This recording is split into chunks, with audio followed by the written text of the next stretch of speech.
ወይኔ ማርኮ ግዴ ለምጠብቅ ከዛፉ ቁልቁል ትወርዳታለህ። ባርኮን አሁን ላይ አብርሃም ደስተኛ ሲሆንና እንዲሁም ሲስቅ በፍጹም አልፈለገም። ቆይኛን ከቤት አስወጥቶ እሱ ደስተኛ ሆኖ ይኖራል ወይ? ከማን ጋ ነው እንደዚህ ደስተኛ የሆነው? ቆይማ አልለቀውም። ምንም እንኳን ዲና ሁሉን ነገር ብታበላሽብኝ፣ ግን አሁን ላይ ግን ደግሞ ቤቱን እንዲሸጠው ስለሰጠኝ፣ ስለዚህ እኔ ይህን ነገር ማድረግ አለብኝ፣ እሰራለታለሁ። ግን ደግሞ ልክ እንደ ወንድም ትንሽ መግደርደር አለብኝ እያለ እዛ ተደብቆ እነሱ የሚያደርጉትን እያየ ባርኮንም በጣም ይበሳጫል። ቆይ ግን ደግሞ እቺ ልዩ ተብዬዋን ደግሞ እንዴት አባቴ ነው ከዛ ውስጥ የማውጣት? እኔ እንደምንም ብዬ መግባት አለብኝ እዛ ቤት። ካልገባው ልዩም አደጋ ላይ ነች። ስለዚህ እንደምንም ብዬ ቤቶሽ ስላለኝ እገባና ከዛም በኋላ እሷንም ለዛ ሁሉ መግባት አለብኝ እያለ እየተበሳጨ፣ ግን ደግሞ የእነሱ ሳቅ በተለይ ደግሞ ሳቤላና እንዲሁም አብርሃም ልደቷን ሲያከብሩ በአንድ ላይ ሳቅ በሳቁ ነው። እንዲሁም ተደስተው ዶክተር ርብቃም ከጎናቸው ሆና ይህን ጊዜ ሲያሳልፉ ባርኮን እንዲሁም ዲና ከቤት ወጣ እንዴት ተቻለው ወይም ደግሞ ለምን በማለት ነበረ የተበሳጨው። አሁን ላይ ቤቴ ለቅቄ ሀገር ለቅቄ የርኩ መሰላት ወይ? እንዴት ነው በሙሉ ቤቴ እንደዚህ የምትዝናናው? እያለችም ዲና በጣም ተናዳ ዶክተር ርብቃን ቆይማ እሰራላታለሁ፣ ቆይ ግን እንዴት እንደዚህ ታደርጋለች? በማለት በጣም ተናዳና ተበሳጭታ ሳቤላ ደስተኛ ሆና ልደቷን ስታከብር አብርሃምና እንዲሁም ዶክተር ርብቃ አብረዋት ሆነው እነሱም በደስታ ፎቶቸውን እየተነሱ እንዲሁም ኬካቸውን እየቆረሱ በሚያሳልፉበት ሰዓት እሷ በርቀት ተደብቃ እያየች እየተቃጠለችም ነበረ። ቆይ ግን ለምንስ ነው እስካሁን ድረስ ለምን አልደወለልኝም? ደውሎስ ወደ ቤት እንድመለስ ለምን አላደረገም? ወይኔ ዲና በቃ ተጫወተብኝ ማለት ነው።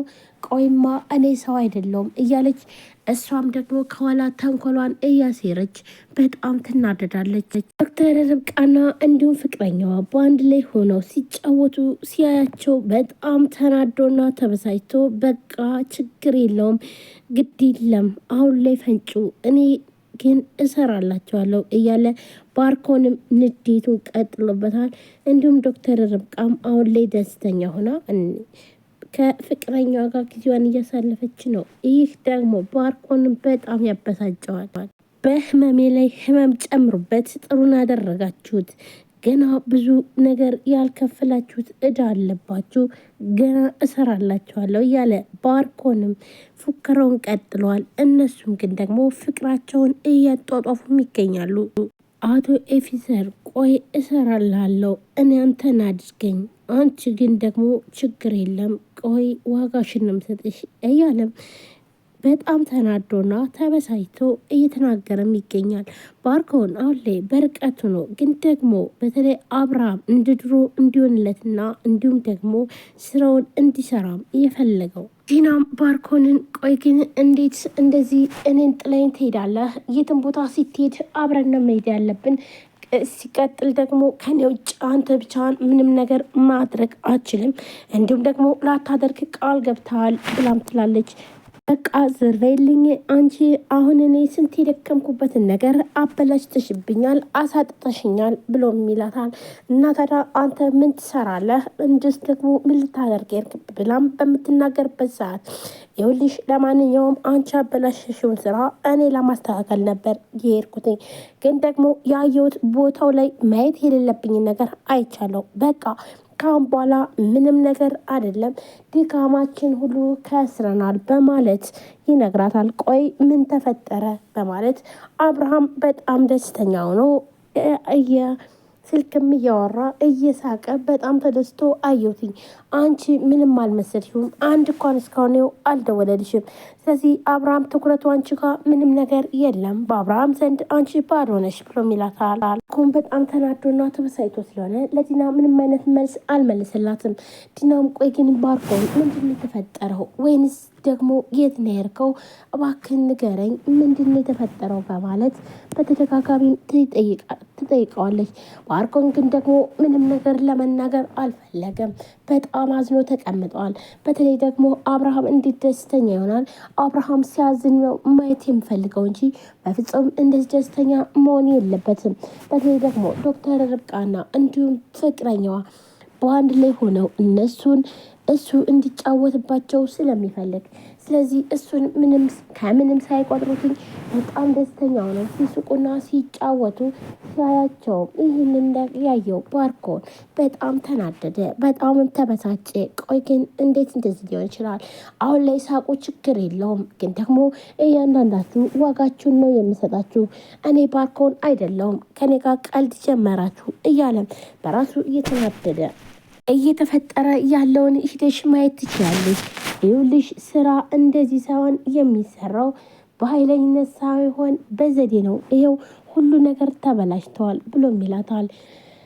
እንዲሁም ዲና ጭራሽ አንተ ነው ወይ ስለ ስራ እኔን የምታስረዳኝ እኔን የምትነግረኝ?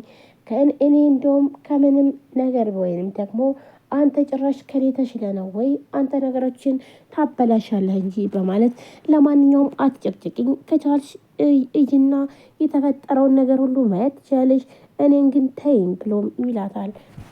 ይህንን ስትሰማ በጣም ነበር የደነገጠችው። አሁን ስልክ ይደወልልኛል እንዲሁም አብርሃም ይለማመጠኛል ብላም ስትጠብቅ የነበረውን ይህን ነገር ነበረ። ነገር ግን ደግሞ ያየችውና የሰማችው ደግሞ ለእሷና እንዲሁም ደግሞ ለዚህ አጭበርባሪ ባሏ ለባርኮን ከባድ ነበረ። ይህንን ሲላትኝ ሂደሽ መሄድ ቻለች በሚላትን ሰዓት በጣም ተናዳና ተበሳጭታ ትሄዳለች። ባርኮንም ይከተላታል። ለምን ተከተልከኝ በምትለውም ሰዓት እኔና አንቺ እኮ ምንም እኮ ቃል ገብተናል ላልን ላይ ምንም ስንሰራ አብረን ልንሰራ፣ ስለዚህ ቃል ማጠፍ አልፈልግም ወይም ደግሞ ብቻሽን መተው አልችልም ብሎም ይላታል። ሰላም ጤና ይስጥልን። ውድና የተከበራችሁ የቻናል ቤተሰቦች እንዴት ናችሁ? ለዚህ ቻናል አዲስ የሆናችሁ ሰብስክራይብ፣ ላይክ፣ ሼር በማድረግ ቤተሰብ ነው። ቤተሰብናችሁም ከልብ ነው የማመሰግነው። ውድ ቤተሰቦች ዛሬም በአዲስ ቪዲዮ መጥቻለሁ። ትንሿ ሳቤላን ቀጣይ ክፍል ይዤላችሁ መጥቻለሁ። እንግዲህ አብርሃምና እንዲሁም ሳቤላ በጣም ደስተኛ ሆነው አይተናቸዋል ዛሬ። እንዲሁም ዲናና ባርኮን ደግሞ ተናደውና ተበሳጭተው ይህንንም አይተናል። ምን ይፈጠራል የሚለውን የምነግራችሁ ይሆናል። በዛሬው ዕለት ምን ተፈጠረ የሚለውን ነው እንግዲህ ይዤላችሁ የመጣሁት። እናንተ ታዲያ ቪዲዮ ላይክ፣ ሼር፣ ሰብስክራይብ በማድረግ ቤተሰቡ ነው። ቤተሰብ ናችሁም ከልብ ነው የማመሰግነው። ውድ ቤተሰቦች እንግዲህ ሁላችንም እንደምናውቀው ዶክተር ርብቃ ከአብርሃም ጎን ሆና ሁሉን ነገር ስታስተካክልለትና እንዲሁም ደግሞ በተለይ ልጁ ደስተኛ እንድትሆን የሚያደርጋትን በተለይ ደግሞ ከበሽታዋ የምታገግምበትን ምንም እንኳን በምትችለው መጠን እንግዲህ ዶክተር ርብቃ ከጎን ሆና አብርሃምን እንደምታግዘው ቃል ገብታለታለች። ነገር ግን አሁን ላይ ደግሞ ባርኮንና ዲና እንግዲህ ባርኮን እንደምንም ብል ትለማመጠኛለች ማለትም ይለማመጠኛል አብርሃም ብላ ነበር ቤቱን ለቀየለች። ነገር ግን ደግሞ አብርሃም ምንም ነገር አልመሰለችውም። ምክንያቱም ደግሞ ልጁን ማስደሰት ነው እንጂ የሚፈልገው ስለሷ ምንም ጭንቅ ሳይሰጠው እንግዲህ ዲና ከቤት ወጣ ሂዳ ባርኮንና ዲና ልጆቻቸውን አግኝተው የራሳቸው መኖሪያ ቤታቸው ሂደው በሚመለሱበት ሰዓት ግን ያዩት ነገር በጣም ከባድ ነው። ለነሱ በጣም የሚያናድርና እንዲሁም ደግሞ እነሱ የሚፈልጉት አብርሃም ሁሌም ሲያለቅስና ሁሌ በሽተኛ ሆኖ በጣም ብዙ ጊዜ የሆነ ችግር ሲደርስበት ነገር ነው የሚያዩት። በዛሬው ዕለት ግን ያዩት አብርሃም በጣም ደስተኛ ሆኖ እየሳቀ ስልክ ሲያወራ ነበረ። እናም ሳቤላ እናትሽ አለች አልሞተችም ሲላት ይህ እንግዲህ እነሱን በጣም ያበሳጫቸዋል። በተለይ ደግሞ በሳቤላ ልደት